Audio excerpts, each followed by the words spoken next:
Current Events by Video. Pangulong Gloria Macapagal Arroyo, at kasabay mo noon ay nawala na yung kanyang immunity from suit. So ngayon po ang unang araw na may pagkakataon ang mamamayang Pilipino na siya ay kasuhan at panagutan sa kanyang mga kasalanan sa bayan. At dahil po dyan, kami po sa bayan muna, ako po at si Congressman Eric Colmenares ay pumunta dito ngayon sa Department of Justice para isampa ang isang reklamo laban kay Gloria Macapagal Arroyo para sa kanyang paglabag sa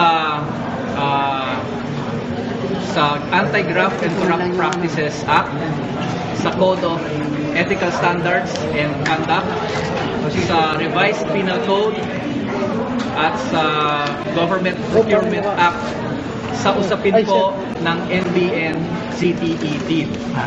Kami po ay umaasa na sa unang hakbang na ito ay mabubuksan na ang pagkakataon na panagutin ang dating administrasyon, partikular si Gloria Macapagal Arroyo, sa kanyang maraming mga kasalanan sa sambayanang Pilipino.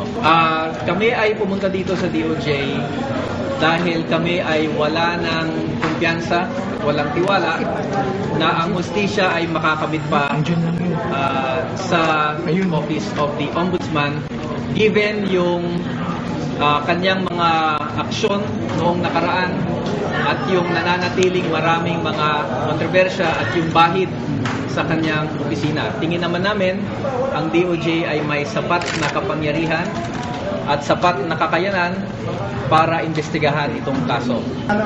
Yung Ombudsman dinismiss ang kaso kay Presidente Arroyo on the ground of immunity.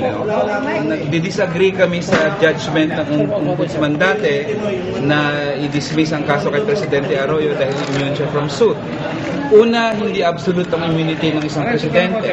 Hindi ibig sabihin ng isang presidente ay pwedeng pumatay ng 5 katao ngayong gabi, wala tayong magagawa sa kanya. Hindi absolute yung immunity ng presidente.